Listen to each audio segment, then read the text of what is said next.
Momodou Taal is in a situation that he doesn't want to be in, right? This man led chants at Cornell University.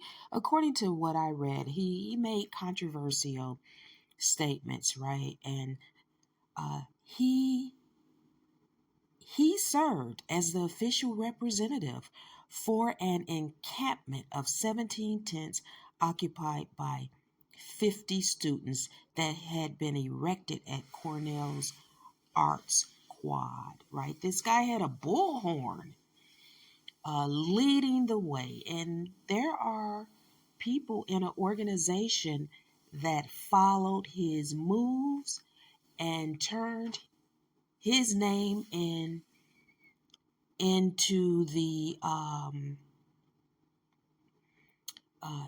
turned his name into the government or two members of government asking that he be deported. If I were a student that was protesting for something I believed in, I got suspended from my school. I was already under a lot of scrutiny. I had to attend school kind of like on a remote hybrid basis with limited access to resources on the campus. I was protesting, I got suspended, I was allowed to continue education through some sort of remote continued education setup.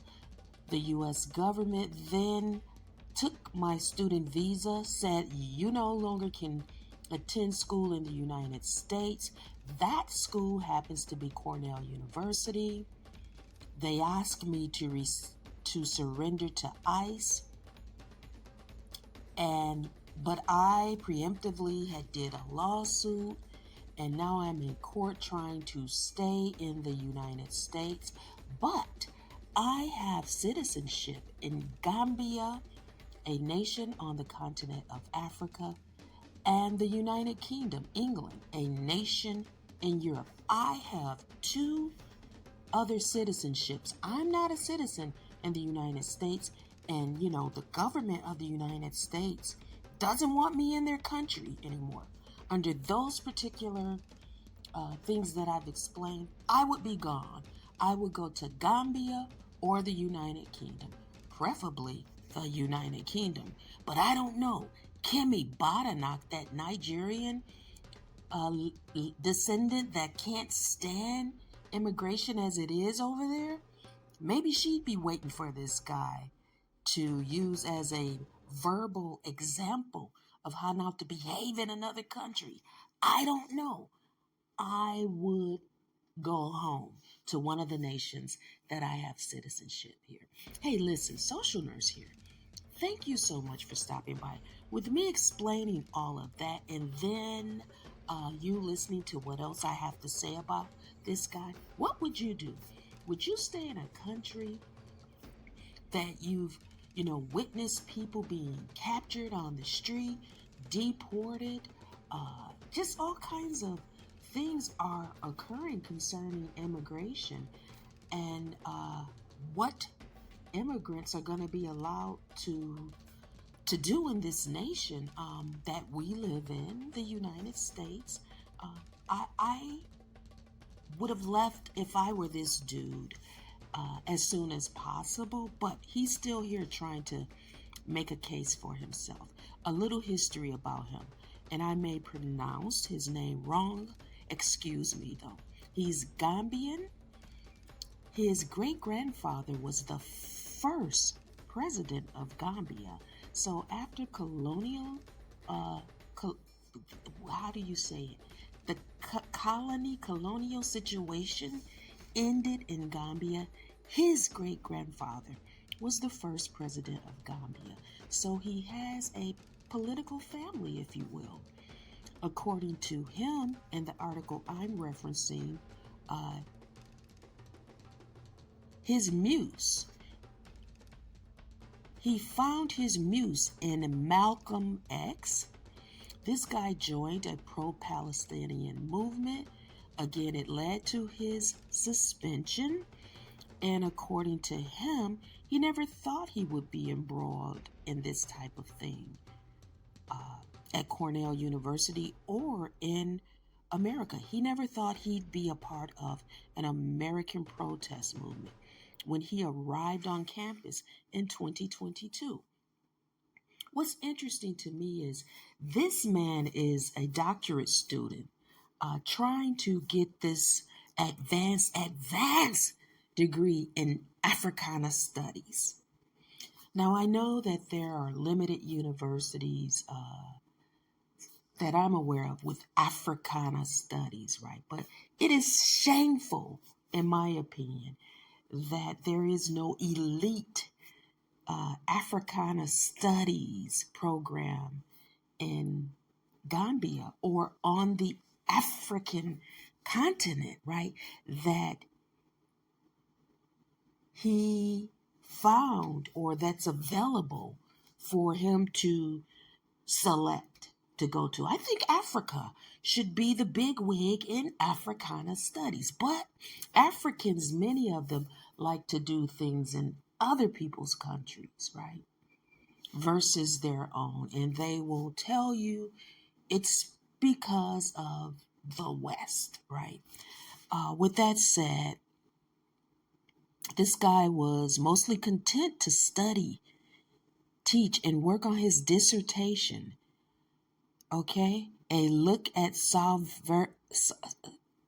sovereignty and political economy in Guinea. Guinea? I'm terrible with words and stuff. At any rate, he studied Arabic and Sharia law in Cairo. He's Muslim. He's 31 years old. And this guy is trying to stay in the United States, right? And I think that preemptive lawsuit that he put in, got rolling to fight, to block his detention, right? And in the interview that I saw him give, of course, he's not disclosing his location. So I think this guy is kind of like a fugitive. He's been asked to leave.